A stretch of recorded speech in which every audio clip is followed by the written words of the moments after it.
If the question is, what is the smartest motorcycle helmet in the world, the Aussie designers behind Forcite are hoping this is it. This is the MK1S, and inside of this carbon fiber shell they've packed a camera, a lighting array, microphones, speakers, and it even comes with this wonderfully chunky and easy to use controller for when you're out on the road. The bundle starts at $1,299. You can order them now, although they technically won't start shipping until next month in September of 2022. Now, I've been riding around with this one for a couple of weeks, and when it all works, it is as awesome as Forcite says it is. But even though I've only had it for a short time, I've noticed a few things that I think Forcite could tweak with something as simple as a software update to make the entire experience that much better. Let's start with the helmet itself. This is the large MK1S helmet, and it weighs in at around 1.5 kilos, including this more premium padding, which in my experience has made it comfortable to wear for easily over an hour. Now, all of the electronics are contained within a rubber flex module just under the chin here, and according to Forcite's CEO Alfred Boyagis, that design was critical to Forcite getting the European Safety Certification ECE 22.05. So upon impact, it allows the shell to flex and stops it from cracking.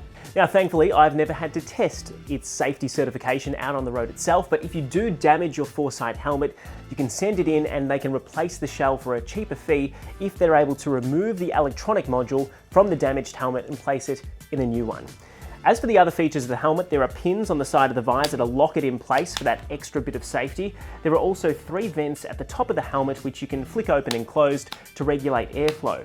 Now, I've never had any issues with fogging on the visor thanks to this, and if I flip it up, I'll be able to show you that there's a slider on this left-hand side which, when you flick it down, brings down the sun visor. And I've got to say they've done a pretty good job balancing this out so it cuts out plenty of glare without ever making it seem too dark. Now, to use the camera on the MK1S, you have to turn the helmet on. You have to hold the power button down for a couple of seconds to turn the helmet on, and just below that is this little rubber tab which hides not only the USB-C charging port, but also the micro SD card slot. Now, in my experience, recording about an hour of video chews up a little less than 10 gigabytes of data.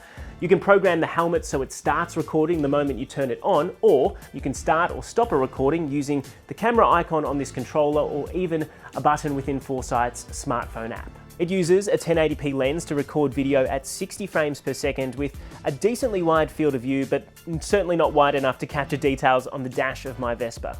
Now, after recording hours of footage in daylight, at dusk and at night, it's fair to say it takes better video during the day than it does at night. Clarity and quality do take a hit, as most lenses would, trying to balance out the darker areas of a picture and those blinding headlights. It's almost impossible to tell what sort of car is coming towards me here, let alone the fact it's driving on the wrong side of the road. Here, I'm stopped at an intersection, but the number plates in front of me are completely blown out thanks to these surrounding headlights. Now, none of that detail is missed in the middle of the day. This picture is very clean and very fluid. You won't be picking up number plates 100 meters away, but a lot of riders will be impressed by the quality of this video. I too was impressed, but I do believe the video on the MK1S could be improved in 2 pretty significant ways. Firstly, there's no microphone on the outside of the helmet, so while it records my voice, it doesn't pick up the other half of this conversation. Hey, how much did your flights cost you to go to Italy?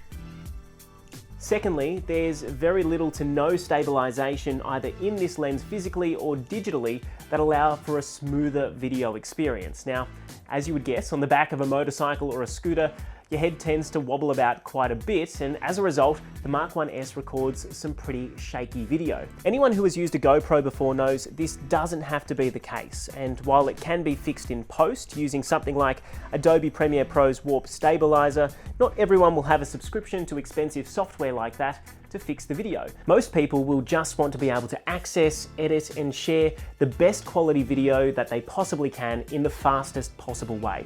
Now, Forcite does have an option to edit and share videos from its app, although that is limited for some reason to a 30-second clip. You have to connect the helmet to your phone using a cable that comes in the box. If you have an iPhone, you'll need an adapter to make that work, and if you have a Google Pixel phone like me, you'll have to reformat the micro SD card to a FAT32 setting before your phone will even recognize it. There was no pop-up that appeared telling me I had to do this. In fact, I'd completely given up on the prospect of editing videos on my Pixel 6 until I stumbled upon the solution online one day. For me, Turned out it was just so much easier to remove the micro SD card and transfer all the videos to my computer where I could edit them however I wanted. While we're talking about Forcite's app, I should say that it is pretty bare bones. At the bottom, you can see an icon for the helmet as well as the controller to let you know that they're connected, as well as a little button that lets you start a recording. At the top, you can dive straight into the settings or punch in an address to start navigating. There's no option to avoid freeways in the settings. You can avoid tolls, but annoyingly, for whatever reason, that setting doesn't save. That preference is simply forgotten the moment you close the app. So every single time you reopen it, every single time you pop in an address, you have to remember to dive back into the settings and toggle the feature back on. Now, if you're like me, who doesn't like to go onto the freeways while on my Vespa, you can end up in a pretty sticky situation like I did, where I almost turned onto CityLink when I really didn't want to. Outside of that though, I have to say the navigation has worked tremendously well. Popping directions into Forcite's app brings the lights on the MK1S helmet to life. There's an LED strip located just here which runs across a rider's nose and beneath each eye. That'll start to throb red when you're recording a video. It'll flash red and blue when you're approaching a speed or a red light camera. It can even flash yellow if you're approaching a traffic hazard, and it will blink green on either side of your face when it's time to turn left or right. As advertised, they are unobstructive, understated, and really complement the audio experience within this helmet. Once you get used to them, the lights are not distracting in the slightest, and really that's all I have to say about them because they simply just work. I would never rely on them solely by themselves, but when complementing that audio experience, it really is a fantastic navigation system. Those audio alerts are played through dual 40mm Harman Kardon speakers. They're effectively Bluetooth headphones. They're crisp and certainly loud enough to hear with all the traffic noise around you, in part because the wind noise is reduced so much thanks to this premium padding. Now, I was worried that it would cut out so much of the street noise around me that it would be unsafe, but at standard volumes I did not find this to be the case at all. I could still hear everything that was around me perfectly fine. At louder volumes that might not be the case, but that is for every rider to judge for themselves. I only received a handful of calls while I was out on the road, and the people calling me never said they had any issues hearing me, and I certainly didn't have any issues hearing them. There was one exception. If you're getting directions from the helmet while you receive a call, it cranks up the volume of the directions to make sure that you can hear them. That is annoying, but certainly nowhere near as annoying as the times I found myself unable to answer a call using the controller at all. See, this controller and this helmet do not talk to each other. They're both individually connected to your phone, and then they talk to each other through the Forcite app. Now, if that app is not open, a number of these buttons simply won't work. Here's one example. I'm trying to stop a recording that has started automatically when I turned the helmet on. I don't have the app open, and I'm trying to push the camera button on the controller, and it's doing nothing. I then open the app, and it shuts off the recording just fine. If you need help with directions, this is rarely an issue because you have to open the app to punch in an address. But if you're like me and you go to work or to your friend's house and your parents' house and you don't think about pumping into directions because you know where you're going, more often than not, I was finding myself caught out in a situation where I could hear a call coming in, but I simply couldn't answer it in any way, shape or form without pulling over to the side of the road. It is a frustrating quirk. I don't know why this controller can't just speak directly to the helmet, and I hope it's something that Forcite does look into and does fix in future with a software update or some new hardware. Other than that, the controller works exactly as advertised. It works just fine when the app is open.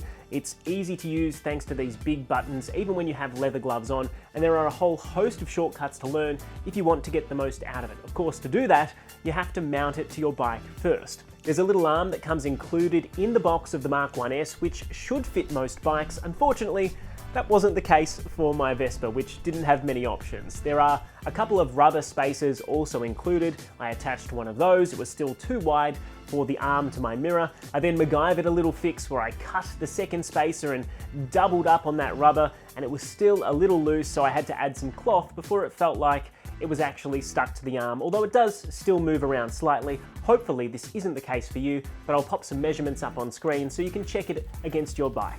So after all that, where does it leave Forcite's MK1S Smart Motorcycle Helmet. It's not perfect, but I would still easily recommend it. It's a much better and safer option for navigation than constantly looking down at a mobile phone, and if that's something that worries you and you have the $1,299 to spend, I think you should truly consider it from a safety perspective. A few software updates could definitely round out this experience, make it a little smoother, make it a little more polished. As far as I'm concerned, all of the ingredients are here, and with a few tweaks, this Aussie company could really get their recipe right.